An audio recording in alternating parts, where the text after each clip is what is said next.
Horas dan salam sejahtera bagi kita sekalian, para sahabat setia pendengar renungan harian Carpe Diem dari HKBP Bumi Anggrek, Resort Bumi Anggrek Bekasi. Kembali kita bersama-sama akan merenungkan firman Tuhan, kali ini di hari Sabtu 20 Juni 2026. Kiranya di hari ini damai sejahtera Allah yang melampaui segala akal, memelihara hati dan pikiranmu di dalam Kristus Tuhan kita. Mari kita memulai perenungan firman Tuhan dengan menyanyikan buku Injil nomor 684, baitnya yang pertama.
Firman Tuhan untuk kita renungkan hari ini adalah yang tertulis dalam Yunus 2 ayat 2. Katanya, dalam kesusahanku aku berseru kepada Tuhan dan Ia menjawab aku.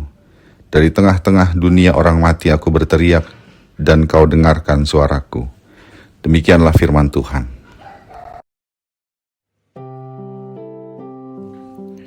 Tidak jarang manusia menolak kehendak Allah karena merasa bahwa jalan yang dipilih Tuhan tidak sesuai dengan keinginannya atau rencana maupun kenyamanan yang diharapkannya.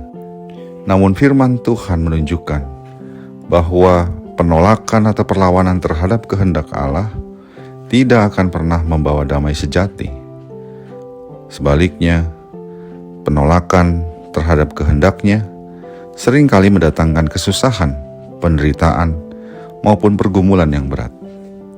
Hal itulah yang terjadi dalam kehidupan Yunus. Ketika Allah memerintahkannya pergi ke Niniwe untuk memberitakan pertobatan, Yunus malah memilih melarikan diri ke arah yang berlawanan. Ia berusaha menghindari panggilan Tuhan. Akibatnya ia menghadapi badai besar di laut, dan akhirnya dia dilemparkan ke dalam laut dan ditelan oleh seekor ikan besar. Dalam perut ikan yang besar itu, dan dalam keadaan yang gelap, sempit, dan tanpa harapan, Yunus menyadari kesalahannya. Lalu ia berseru kepada Tuhan dari tengah-tengah penderitaannya itu. Namun kisah Yunus tidak berhenti pada hukuman. Yunus 2 ayat 2 menunjukkan kasih dan kemurahan Allah yang luar biasa. Ketika Yunus bertobat dan berseru kepada Tuhan di dalam perut ikan itu, Tuhan mendengar doanya. Allah tidak menutup telinga terhadap seruan hamba yang kembali kepadanya. Ia menjawab doa Yunus dan pada akhirnya Yunus dilepaskan dari perut ikan besar. Ini membuktikan bahwa Allah kita adalah Allah yang pengasih dan penyayang, yang memberikan kesempatan kepada orang berdosa untuk kembali kepadanya. Kasih Allah itu mencapai puncaknya dalam karya keselamatan melalui Yesus Kristus. Jika Yunus dilepaskan dari ancaman kematian di dalam perut ikan, maka melalui pengorbanan Yesus Kristus, kita dilepaskan dari kuasa maut yang disebabkan oleh dosa-dosa kita. Kristus mati menggantikan kita orang berdosa, lalu bangkit pada hari yang ketiga, supaya setiap orang yang percaya kepadanya memperoleh pengampunan dan hidup yang kekal. Keselamatan yang Allah berikan jauh lebih besar daripada sekedar pelepasan dari penderitaan sementara. Ia memberikan kelepasan dari hukuman dosa dan kematian kekal.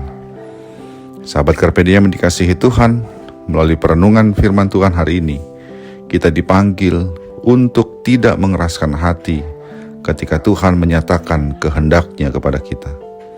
Jika hari ini kita menyadari adanya dosa pemberontakan atau jalan hidup yang menyimpang dari kehendak-Nya, maka datanglah kepada Tuhan dengan pertobatan yang sungguh-sungguh seperti yang dilakukan Yunus.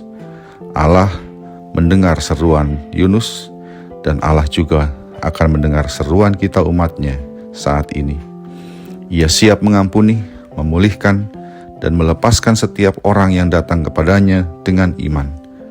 Karena itu percayalah kepada Yesus Kristus, sebab di dalam Dia tersedia keselamatan dan kelepasan dari maut karena dosa. Dari kedalaman kesusahan sekalipun, Tuhan mendengar dan menolong orang yang berseru kepadanya. Amin.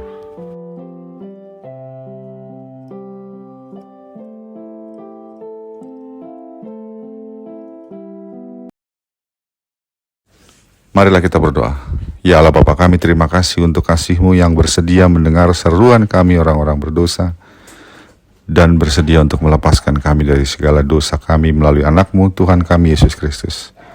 Biarlah kami ya Tuhan meluruskan jalan hidup kami seturut dengan kehendak-Mu, sebab kami telah memperoleh keselamatan dari Engkau. Dalam Yesus Kristus kami berdoa. Amin. Kasih karunia dari Tuhan kita Yesus Kristus, anugerah dari Allah Bapa kita, dan persekutuan Roh Kudus menyertai engkau sekalian. Amin.